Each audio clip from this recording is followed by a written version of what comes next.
और इस बीच एक बड़ी खबर आ रही है। दोपहर 1 बजे प्रियंका गांधी प्रेस कॉन्फ्रेंस करेंगी लखनऊ में और यूपी चुनाव को लेकर कोई बड़ा ऐलान हो सकता है। बड़ा ऐलान प्रियंका कर सकती है। महिलाओं के चुनाव में भागीदारी बढ़ाने को लेकर बड़ा ऐलान हो सकता है। कल से यूपी में प्रियंका की प्रतिज्ञा यात्रा, आप जानते हैं कमान संभाली हुई है प्रियंका गांधी ने। दोपहर 1 बजे प्रेस कॉन्फ्रेंस होगी, जिसके बाद चुनाव को लेकर वैसे खबरें आई थी कि इस दौरे पर, प्रियंका के इस दौरे पर हो सकता है कि 35 से 40 कांग्रेस के कैंडिडेट्स का नाम भी सामने आ जाए। अब वो कौन सी सीट होंगी, ऐसा होता है तो महिलाओं को लेकर क्या स्ट्रैटेजी कांग्रेस अपना रही है, क्या ज्यादा से ज्यादा प्रचार प्रसार में महिलाओं का इस्तेमाल होगा, जिम्मेदारी दी जाएगी, बहुत सारे सवाल हैं। दोपहर 1 बजे ये प्रेस कॉन्फ्रेंस होगी और फिर कल से कांग्रेस प्रतिज्ञा यात्रा पर निकल रही है। शबाब हमारे सहयोगी जुड़े हुए हैं। शबाब, प्रेस कॉन्फ्रेंस में क्या चर्चा है, किस विषय पर प्रियंका बोल सकती हैं?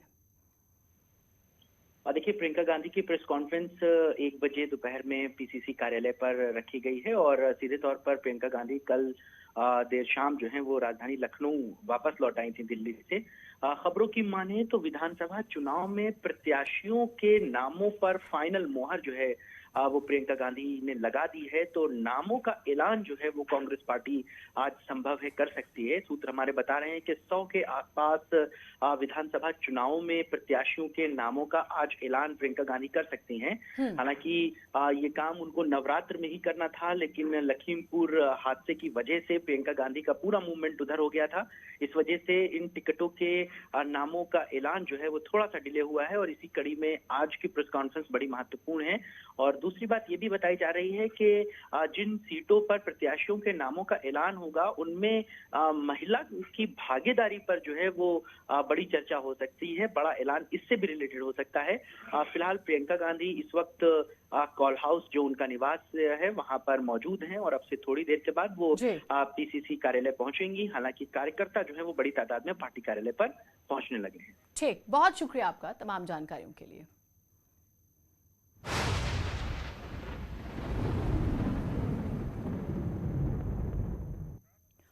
बात आफत की बारिश की कर लेते हैं। हर जगह से तस्वीरें ऐसी ही सामने आ रही हैं। पिथौरागढ़ में भी बारिश का तांडव हर तरफ देखने को मिल रहा है। चाइना और नेपाल से सटे इस जिले का अगर हम बात करें तो बाकी दुनिया से संपर्क पूरी तरह से कट गया है। काली नदी चेतावनी के स्तर को पार कर चुकी है। जिले में 29 सड़कों पर लैंडस्लाइड हो गया है, जिसकी वजह से सड़कें बंद हैं, जबकि ऊपरी इलाकों में लगातार बर्फबारी जारी है। भारी बर्फबारी से व्यास और दारबा घाटी में रहने वालों का जनजीवन पटरी से उतर चुका है। मुनस्यारी में 300 से ज्यादा सैलानी कैद हो चुके हैं। चंपावत जिले में 3 दिन से हो रही आफत की बारिश ने जनजीवन प्रभावित कर दिया है। हाईवे लगातार 2 दिन से आवाजाही यहां पर बंद हो चुकी है। तो ग्रामीण सड़कों के साथ जो सड़कें हैं, देखिए वो नदी में तब्दील हो चुकी हैं। सड़कों के नदी में तब्दील होने से भू कटाव हो रहा है, यानी कि जमीन कट रही है, घरों में घुस रहा है मलबा। पानी कभी भी किसी बड़े हादसे को न्योता दे सकता है, उसका कारण बन सकता है। हाँ जी, 1992 में मैंने ऐसा पहली बार देखा, उसके बाद मैंने आज देख रहा हूँ ये। और क्या है, जो सड़क जो है नदी नालों में बन गई, अगर ऐसा रहा तो ये टोटल बह सकता है, बिल्कुल केदारनाथ जैसा बन जाएगा पूरा पहाड़ और घरों में बड़ा नुकसान होने लग गया है। चंपावत जिले में लगातार 3 दिन से हो रही बारिश का असर अब दिखने लगा है।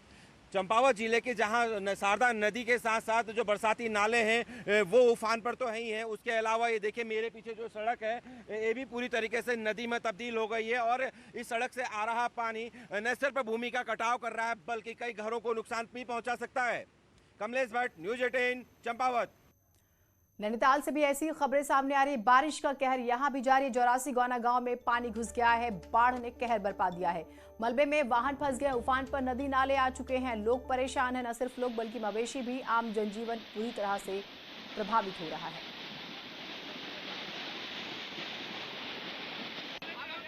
तो 84 गौना गांव की हम बात करें, देखिए जरा किस तरह से विकराल रूप लिए हुए, मलबा किस तरह से बह रहा है पानी के साथ साथ और ये लोगों के घरों तक में घुस रहा है। रास्ते बंद है, देखिए ट्रक खड़ा हुआ है और वो भी आधा, ये कहिए कि दब चुका है उसमें।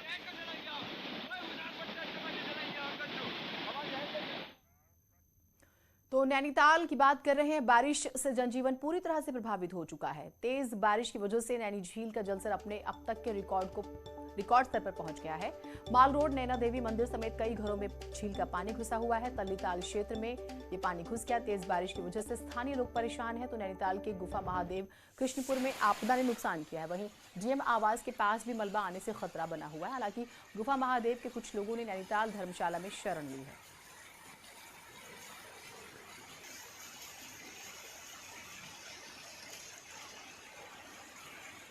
सन 93 में एक बार देखने को मिली थी, लेकिन वो भी इतनी भयानक नहीं थी जितनी भयानक इस बार ये आप देख रहे हैं। पूरी रोड में पानी भरा हुआ, मोटरसाइकिल, टू व्हीलर सब बह चुके हैं। पीलीभीत में 36 घंटे से लगातार मूसलाधार बारिश से जनजीवन अस्त व्यस्त हो गया है। जगह जगह सड़कों पर जलभराव से लोगों को दिक्कतों का सामना करना पड़ रहा है। लगातार बारिश से हजारों किसानों की धान की फसल बर्बाद हो चुकी है। लगातार हो रही बारिश के बाद अब नदियों में भी आप ये देखिए कि उफान आया हुआ है। जलस्तर उनका भी लगातार बढ़ रहा है। तो ये तस्वीरें देखकर आप अंदाजा लगाइए, घर जलमग्न हो चुके हैं लोग।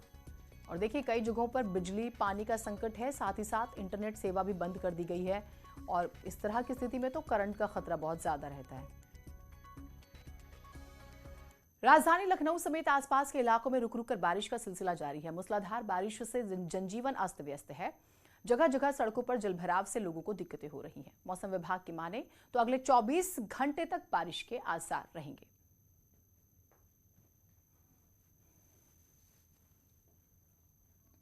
राजधानी लखनऊ समेत आसपास के जिलों में बारिश का सिलसिला आज भी नहीं रुका है। पिछले 24 घंटे से रुक रुक कर उत्तर प्रदेश के कई सारे जिलों से बारिश की खबर आ रही है। मौसम विभाग का जो अनुमान है, अगले 48 घंटे तक तमाम जगहों पर बदलीनुमा मौसम रहेगा। साथ ही बारिश के रुकने की अभी संभावना नहीं है। पश्चिमी विक्षोभ में कई सारे प्रेशर और कई सारे अंतर आने के बाद पहाड़ों पर भी बारिश लगातार जारी है। तो ऐसे में राजधानी लखनऊ में माना जा रहा है कि अगले 48 घंटे में ही बारिश में किसी तरह की रुकावट देखी जा सकेगी। फिलहाल राजधानी लखनऊ में अभी भी बारिश जारी है। कई सारे कार्यक्रमों के दौरान बारिश की वजह से खलल भी पड़ रहा है, लेकिन अगले 48 घंटे तक बारिश के रुकने का अनुमान लगाया गया है। कैमरा पर्सन गोपी के साथ अलाउद्दीन, न्यूज़ 18 लखनऊ। आजादी के अमृत महोत्सव के साथ ही देश में दूध क्रांति लाने वाला अमूल ब्रांड भी अपनी 75वीं सालगिरह का जश्न मना रहा है। इस मौके पर आइए आपको बताते हैं कि अमूल ने समय समय पर अपनी बात देश विदेश में कैसे पूरी कामयाबी के साथ पहुंचाई है। अमूल ने अनूठे अंदाज में अपने प्रोडक्ट्स की जानकारी लोगों तक पहुंचाई। अमूल का हर विज्ञापन नई कहानी कहता है। अमूल की कोशिश रहती है कि अपनी बात निराले और दिलचस्प अंदाज में आप तक पहुंचाएं। आइए देखते हैं अमूल की एक अमूल्य कहानी।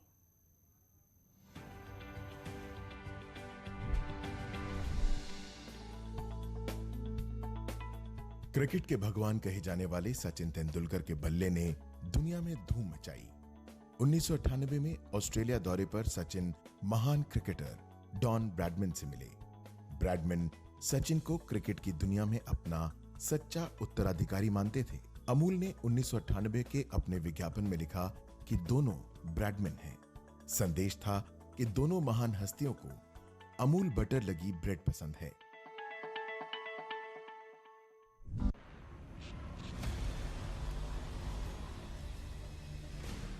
ज़ेड-पे and news 18 network present crypto की समझ। नमस्कार, मैं हूं आपके साथ रंजना रावत और स्वागत है आपका क्रिप्टो करेंसी के हमारे इस खास शो में, जिसमें हम लेकर आते हैं आपके लिए क्रिप्टो से जुड़ी हफ्ते भर की तमाम बड़ी खबरें। तो चलिए शुरू करते हैं।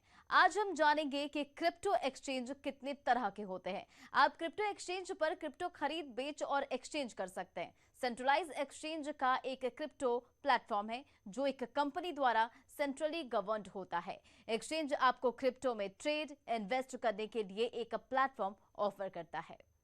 डिसेंट्रलाइज एक्सचेंज ये नॉन कस्टोडियल एक्सचेंज है जिनके पास कोई सेंट्रल ऑर्गेनाइजेशन होल्डिंग अथॉरिटी नहीं है। ये क्रिप्टो को क्रिप्टो ट्रेड ऑफर करता है। ये यूजर को ज्यादा प्राइवेसी देता है और एक्सचेंज के हैक होने पर उनके फंड के चोरी को जाने की संभावना को रोकता है।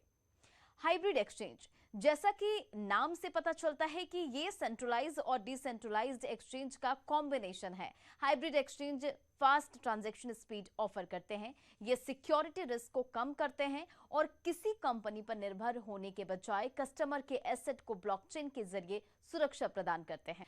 फिर ऐसे ही रोचक जानकारी लेकर आऊंगी आपके लिए। तब तक के लिए नमस्कार।